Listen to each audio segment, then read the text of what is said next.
The desperate job promised a fortune, but the silent mansion of a tech billionaire held a chilling secret. I found my own social security number in a broken girl's sketchbook, followed by 2 words: "You're next." The ad said, "Household staff needed for private residence, utmost discretion required, excellent compensation." It was the kind of ad you usually scroll right past, assuming it's for some celebrity who wants you to clean their 12 toilets while pretending you don't exist.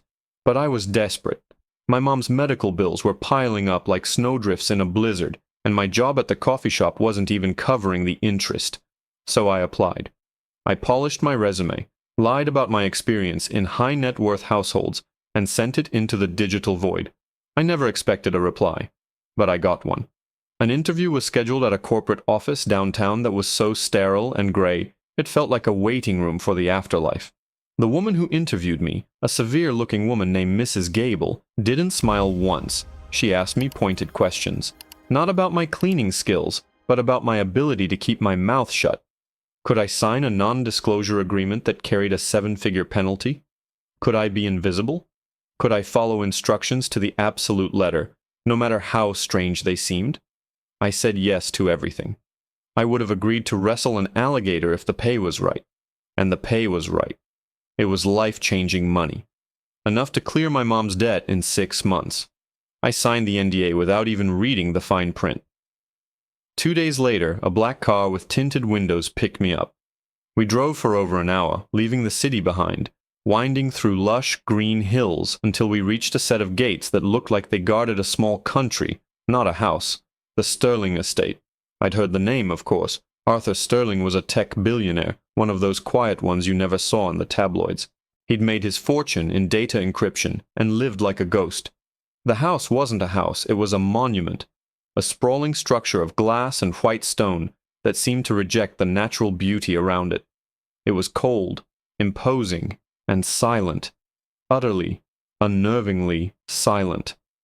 Mrs. Gable met me at the door. She was even more intimidating in person, dressed in a crisp black uniform that made her look like a warden. "Leo," she said, her voice as sharp as breaking glass. "Welcome to the Sterling residence. Your duties will be primarily focused on the West Wing, specifically the suite of Miss Elara." She led me through hallways of polished marble that echoed our footsteps. There was no art on the walls, no family photos. It felt less like a home and more like a private hospital or a futuristic museum. "The rules here are simple, but they are absolute," Mrs. Gable stated, not looking at me. "You will perform your duties between 9 a.m. and 5 p.m. You will not speak to Mr. Sterling unless he speaks to you first. You will not explore any part of the estate you are not assigned to. And most importantly, you will adhere to the protocols regarding Miss Elara." We stopped in front of a heavy oak door. She paused, her hand on the handle, and finally turned to face me. Her eyes were like chips of ice. "Miss Elara is unwell," she said, the words carefully chosen. "She had an incident a few months ago. She is different now. She requires a quiet, predictable environment. You will clean her suite only when she is with her tutor. You will not touch her personal belongings unless absolutely necessary for cleaning. You will not engage her in conversation. If she speaks to you, you will give short, polite answers. Is that understood?" "Yes, Mrs. Gable," I said, my own voice sounding small in the vast, empty hall. "Good," she said, a little of the tension leaving her shoulders. She was such a vibrant girl, an artist, full of life. A flicker of something, maybe sadness, crossed her face before it was replaced by the same stony mask. "Just be invisible, Leo. It's for the best." For the first week, that's exactly what I was. A ghost. I cleaned the pristine white suite while Elara was gone. It was a beautiful space, with a balcony overlooking a vast manicured garden. But like the rest of the house, it felt cold. One side of the room was filled with art supplies, canvases, paints, charcoal sticks, all covered in a thin layer of dust. The other side was Spartan, a neatly made bed, a bare desk, an empty bookshelf. It was a room divided, like it belonged to 2 different people. I only ever caught glimpses of Elara herself, a fleeting shadow in a hallway, a still figure sitting on a garden bench, staring at nothing. She was beautiful, with long, dark hair and her father's intense eyes. But she looked hollow, like a porcelain doll someone had dropped, leaving a network of invisible cracks just beneath the surface. She never looked at me. She never seemed to see anyone. My specific task, the one Mrs. Gable stressed most, was dusting. Every single surface, every day, especially under the bed. It was odd, but I didn't question it. The money was hitting my bank account, and that's all that mattered. It was on a Thursday, my second week in, that things changed. I was in Ilara's suite, going through my routine. The silence was thick, broken only by the soft swish of my dust cloth. I was finishing up, running the cloth along the baseboard under her large four-poster bed. My fingers brushed against something that wasn't supposed to be there. Tucked deep in the shadows wedged between the carpet and the bed frame was a small black sketchbook. My heart hammered. "Do not touch her personal belongings." Mrs. Gable's voice echoed in my head. I should have just left it. Pushed it back into the darkness and pretended I never saw it. But curiosity, a stupid and dangerous impulse, got the better of me. My hand trembled as I pulled it out. It was a simple moleskin, its cover worn smooth. I opened it to the first page. It was a stunning, photorealistic pencil drawing of a bird in flight. The next page showed a field of wildflowers, each petal rendered with incredible detail. This was the vibrant girl Mrs. Gable had talked about. Page after page was filled with life, with beauty, with talent that took my breath away. I was about to close it, feeling guilty and ashamed, when I flipped to the last few pages. The change was jarring. The beautiful sketches were gone. They were replaced by frantic, obsessive scribbles. Page after page of the same repeating geometric pattern, drawn with so much force the pencil had torn through the paper in places. It was unnerving. It looked like the output of a malfunctioning machine, not a human hand. A loose piece of paper fluttered out from the back cover and landed on the plush white carpet. My stomach twisted. This felt wrong, like I was trespassing on a soul. I bent down to pick it up, intending to slip it back inside and forget everything. I unfolded the small, creased sheet. On it, in the same frantic, sharp handwriting as the patterns, was a long string of numbers. I frowned, trying to make sense of them. It wasn't a phone number. It wasn't a date. It was just a random sequence. Then the world tilted on its axis. My breath caught in my throat, and a cold dread, colder than any marble floor in this house, washed over me. The numbers weren't random. I knew them. I knew them as well as I knew my own name. It was my social security number, and scribbled just below it, in the same shaky, desperate hand, were two words that froze the blood in my veins. "You're next." My blood ran cold, turning to slush in my veins. My hands trembled so violently I almost dropped the small piece of paper. I shoved it back into the sketchbook, slammed the book shut, and frantically pushed it back under the bed, deep into the shadows where I'd found it. My fingerprints were all over it. Stupid. So stupid. I wiped my sweating palms on my trousers, my heart doing a frantic drum solo against my ribs. How? How was that even possible? I was a ghost. My background check for this job was extensive, sure, but it was handled by a third-party firm. Arthur Sterling wouldn't have seen my file. Ilara Sterling, a girl locked away in her own private world, couldn't possibly know that number. It felt like a violation of the highest order, a glimpse into a terrifying abyss I never knew existed. "You're next." Next for what?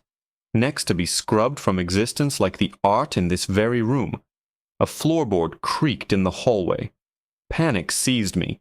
I shot to my feet, grabbing my dust cloth and frantically wiping down the side of a sterile white dresser, trying to look busy, trying to look normal. My breath was shallow, my movements jerky. I was the picture of guilt. The heavy oak door swung open without a sound, and Mrs. Gable stood there, her posture as rigid as a statue, her eyes missing nothing. "Is everything all right, Leo?" she asked, her voice calm but carrying an unnerving edge.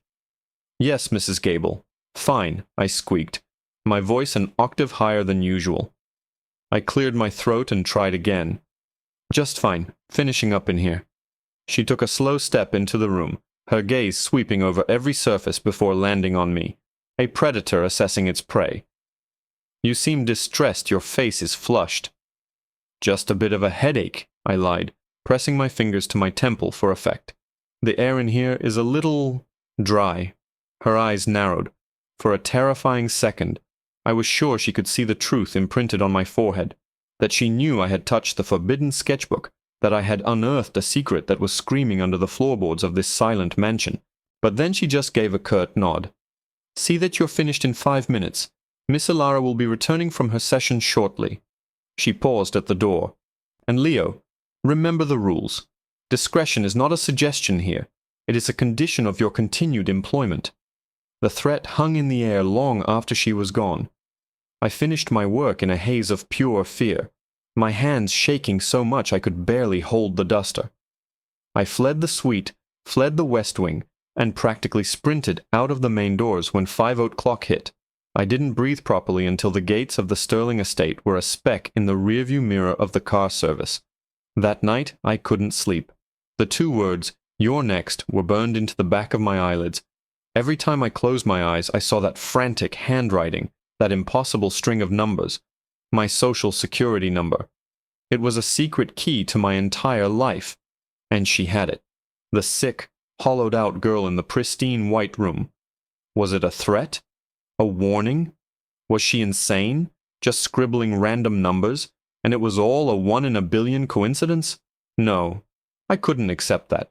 This place, this family, they were hiding something. The NDA I'd signed suddenly felt less like a legal document and more like a leash. I had to know more. I couldn't just walk away, not with my mom's bills, and not with a threat, real or imagined, hanging over my head. I sat at my laptop, the screen a stark blue light in my dark apartment, and typed Ilara Sterling into the search bar. The results were sparse, curated. There were a few glossy photos from charity galas a year or 2 ago. In them, Ilara was smiling, radiant. She looked alive, her eyes sparkling with a mischief that was now completely gone. Articles called her a gifted artist, an emerging talent in the art world. Then, about 8 months ago, everything stopped. She just vanished from the public eye. I started digging deeper, using more specific search terms. Ilara Sterling accident. Ilara Sterling illness. What happened to Arthur Sterling's daughter? Nothing. It was bizarre. For a family this wealthy, this prominent, there should have been something. A rumor, a tabloid headline, a cryptic statement from a family spokesperson. But there was a digital black hole around her. It was as if someone with immense power and resources had systematically scrubbed the internet of any information regarding her incident. This wasn't just discretion. This was a cover-up on an industrial scale. My fear was slowly being replaced by a cold, hard resolve. I wasn't just a cleaner anymore. I was a target, or a witness. I didn't know which was worse. I had to go back. I had to understand what was going on in that house. The next morning I returned to the estate, my fear packed down under a layer of feigned calm. I needed to see her. Not just a glimpse, but really see her, understand her routine. Mrs. Gable had said she had a session with a tutor every day. I had to know what that session entailed. I was assigned to clean the library that day, a grand 2-story room that shared a glass wall with the garden. It was the perfect vantage point. Around 10 a.m. I saw them. Ilara, dressed in a simple white dress, walking silently across the lawn. But the person with her wasn't the tweed jacket-wearing tutor I had imagined. It was a man in a sharp suit with the severe bearing of a government agent, and another man in what looked like a medical coat. They sat at a wrought-iron table in the center of the garden. I watched from behind a bookshelf, my heart pounding. This wasn't a tutoring session. The man in the coat took out a set of large flashcards. He held one up for Ilara. I was too far away to see it clearly, but it looked like a complex shape, a geometric pattern. Ilara stared at it, her expression blank. Then she began to speak. Her voice was too faint to hear through the glass, but her lips moved in a steady, monotonous rhythm. She wasn't discussing art or literature. It looked like she was reciting something. Data. Code. The man held up another card. It was a different pattern. And as the sun hit it just right, I saw it clearly. A knot of intersecting lines and sharp angles, drawn in stark black ink. My blood turned to ice for the second time in 24 hours. It was the exact same pattern from her sketchbook, the frantic, obsessive scribble she had drawn over and over. She wasn't drawing it from madness or inspiration. She was being programmed with it. As this realization crashed down on me, Elara suddenly stopped talking. Her recitation halted mid-syllable. Her head, which had been bowed towards the table, slowly lifted. She turned, her movements unnervingly precise, and her gaze swept across the garden, across the glass wall of the library. Her eyes, those hollow, empty eyes, locked directly onto mine. She saw me. There was no doubt. A flicker of something crossed her face. Not recognition, but something deeper. An awareness that sent a shockwave of terror through me. Then she did the impossible. Her expression remained utterly blank, her body perfectly still, but her lips moved, forming one silent, desperate word that was meant only for me. Run! Panic is a cold, sharp thing. It doesn't scream. It suffocates. The moment her eyes met mine, the moment that single, silent word formed on her lips, the air in my lungs turned to poison. My instincts screamed at me to obey, to drop everything and sprint out of that glass and stone prison and never look back. But my feet were led. The two men in the garden hadn't noticed. They were looking down at their notes, oblivious to the silent, terrifying exchange that had just taken place. Elara's gaze held mine for another second, a silent, desperate plea, before she broke eye contact and lowered her head, resuming her monotonous recitation as if nothing had happened. But something had happened. The invisible wall between us had shattered. She wasn't just a broken doll. She was a prisoner sending out an SOS, and she knew who I was. The note wasn't a threat. It was a warning. My social security number wasn't a random scribble. It was proof that she knew I was next in line for whatever this was. My mind reeled. What was I seeing? Some kind of experimental therapy?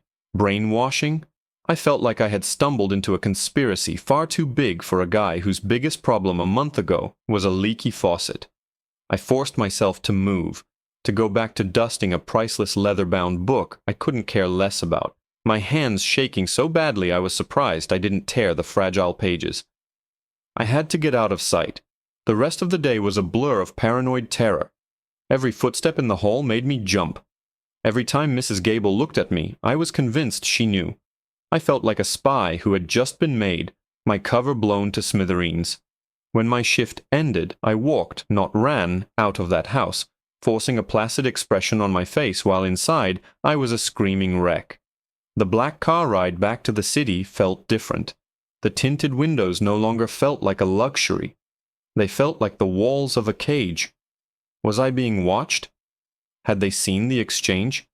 My mind raced, trying to connect the pieces. Arthur Sterling, a data encryption billionaire. His daughter, an artist, suddenly unwell. The obsessive geometric patterns. The men in suits. The recitation. It wasn't therapy. It was data transfer.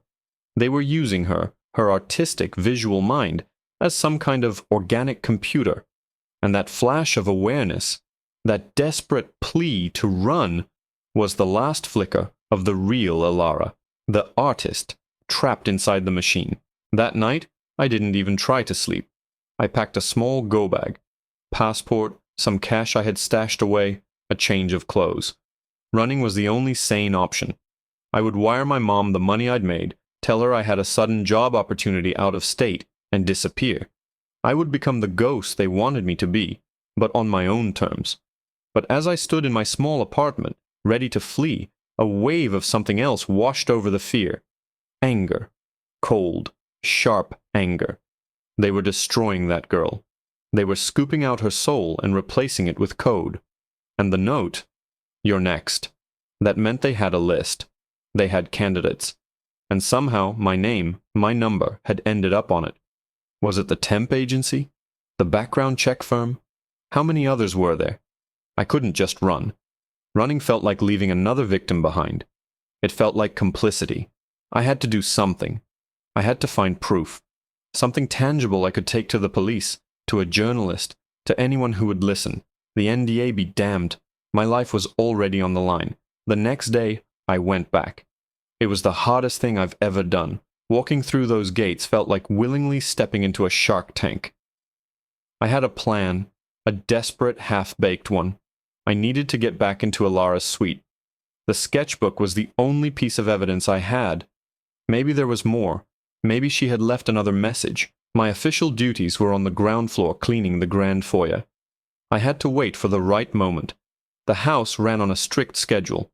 Alara's session in the garden, Mrs. Gable's inspection rounds, Mr. Sterling's complete absence. I still hadn't even seen the man. My window of opportunity would be slim. Around 10:30, I saw them head out to the garden again. Mrs. Gable was conferring with a member of the security staff near the front entrance. This was it. Heart in my throat, I slipped away from my cleaning cart and made my way towards the west wing, moving silently through the cold, echoing halls. Every shadow seemed to stretch. Every sound was amplified. I reached Alara's door, and my hand trembled as I keyed in the staff access code. The lock clicked open. I slipped inside, closing the door gently behind me. The room was just as I'd left it, pristine, cold, and silent. I went straight to the bed, my breath held tight in my chest. I dropped to my knees and reached into the darkness underneath. My fingers found the smooth cover of the moleskin sketchbook. Clutching it to my chest, I quickly flipped through it. The beautiful drawings, the frantic patterns, the note with my social security number. It was all still there. I needed to take it, but a sketchbook would be missed immediately. I needed to photograph the pages. I pulled out my phone, my fingers fumbling with the screen. I opened the camera, my hands shaking so badly the first few pictures were just a useless blur. Get it together, Leo. I took a deep breath, steadied my hands, and started again, methodically photographing each page. The art, the patterns, and most importantly, the note. I was just snapping a picture of the final page when I heard it. A soft click. It wasn't the sound of the suite door. It came from across the room. I froze, my phone held aloft, my blood turning to ice. I slowly lifted my head, my eyes wide with terror. A section of the wall, a panel that I had assumed was just part of the minimalist design, was sliding silently open, revealing a hidden doorway. And standing in the dark opening, watching me with an expression I couldn't read, was the man himself, Arthur Sterling. He was taller than I expected, with the same intense eyes as his daughter, but his were cold and calculating. He wasn't surprised to see me. He was expectant. "I was wondering how long it would take you," he said, his voice a low, calm rumble that held no warmth whatsoever. He took a step into the room. "The cleaner. The variable. Alara has a soft spot for strays." He glanced down at the sketchbook in my hands, then at my phone. A thin, cruel smile touched his lips. "Looking for answers, Leo? I'm afraid you found something far worse." He gestured behind him into the darkness of the hidden passage. "You see, we're about to begin the final phase of the project, and we've just had an opening for a new test subject." The world narrowed to the space between me and Arthur Sterling. The hidden doorway behind him gaped like the entrance to a tomb. My mind, which had been screaming at me to run, went unnervingly silent. The time for running was over. My desperate plan had led me from the frying pan directly into the heart of the fire. "Test subject?" I stammered, my voice barely a whisper. I took a half step back, clutching my phone so tightly the plastic creaked. The pictures. I had the pictures. If I could just get out. Sterling's smile widened, a predator's grin. "We call it the mnemonic archive. A way to store encrypted data in the most secure place imaginable. The human mind. An artist's mind, specifically. Their capacity for visual recall, for pattern recognition, is extraordinary. Alara was our proof of concept, but her personality, her core programming, if you will, keeps fighting back. It's an impurity we need to eliminate in the next model." He took another slow, deliberate step towards me. "She chose you. We don't know how. Some ghost in the machine. She somehow accessed the subject candidate files and flagged your profile, left you that little breadcrumb, a final futile act of defiance. It all clicked into place. The sterile house, the isolation, the men in suits. They weren't just erasing Alara. They were turning her into a living hard drive. And I was next on the assembly line. My fear finally broke, replaced by a surge of pure, unadulterated adrenaline. I wasn't going down without a fight. I feigned a move to my right, and as Sterling's eyes followed, I bolted left, sprinting for the suite door. He was surprisingly fast, his hand snatching at my arm, his fingers like steel clamps. I twisted, swinging my other hand that held the phone, and smashed it into the side of his head with all my might. He grunted in pain, his grip loosening for a fraction of a second. It was all I needed. I tore free, fumbled with the handle, and burst out into the hallway, running like my life depended on it, because it did. "Security! West Wing!" Sterling's voice boomed behind me, no longer calm but filled with cold fury. I didn't look back. I just ran. Down the marble halls, my cheap work shoes slipping on the polished stone. I could hear other footsteps now, closing in from multiple directions. The house was waking up, its immune system moving to expel the virus me. I skidded around a corner and saw 2 uniformed security guards ahead, blocking the way to the main foyer. A dead end. My eyes darted around, searching for any escape. A service staircase? A window? Then I saw it. The library. The glass wall. I veered hard, crashing through the library doors. The guards were right behind me. I had maybe 10 seconds. I didn't hesitate. I grabbed a heavy bronze bust of some long-dead philosopher from its pedestal, and with a desperate roar, hurled it at the massive glass wall overlooking the garden. The impact was deafening. The security glass spiderwebbed, but it held. Cursing, I grabbed a heavy wooden chair and slammed it into the same spot. Once, twice. On the third hit, a large section gave way, shattering into a cascade of crystalline cubes. I scrambled through the opening, cutting my arms and hands on the jagged edges. But I was out. I landed on the manicured lawn and took off. I could hear shouting behind me, but I didn't look back. I just ran towards the trees at the edge of the property line, towards freedom. That's when I saw her. Ilara was standing by the wrought iron table, the 2 men in suits moving to restrain her. But she wasn't looking at them. She was looking at me. And for the first time her eyes weren't hollow. They were blazing with a fierce, brilliant light. The artist was in control. As the guards began to emerge from the broken window, she did something I never expected. She screamed. Not a scream of terror, but a primal, ear-splitting shriek of pure rage. And then she started reciting. But it wasn't the monotonous drone from before. It was a chaotic, high-speed flood of information. Numbers, code fragments, strings of data, all pouring out of her in a nonsensical, system-crashing torrent. It was a denial-of-service attack on her own mind. The man in the medical coat staggered back, his face pale. "She's corrupting the core data. She's wiping everything." In that moment of chaos they created, I reached the tree line. I plunged into the woods, the shouts and alarms fading behind me. I ran until my lungs burned and my legs gave out, finally collapsing in a heap miles away from that horrible house. The aftermath was a whirlwind. I went not to the police but to the biggest investigative journalist I could find online. I sent her the photos from my phone, a full written account, everything. The story, when it broke, was an explosion. Billionaire enslaves daughter in horrific tech experiment. The Sterling name became toxic overnight. Federal agents swarmed the estate. Arthur Sterling and his entire team were arrested. During the investigation, they found the hidden labs, the candidate files, including mine, and the full, horrific scope of the mnemonic archive project. Ilara was taken into protective custody. The news report said she was nonverbal, suffering from a severe psychological breakdown.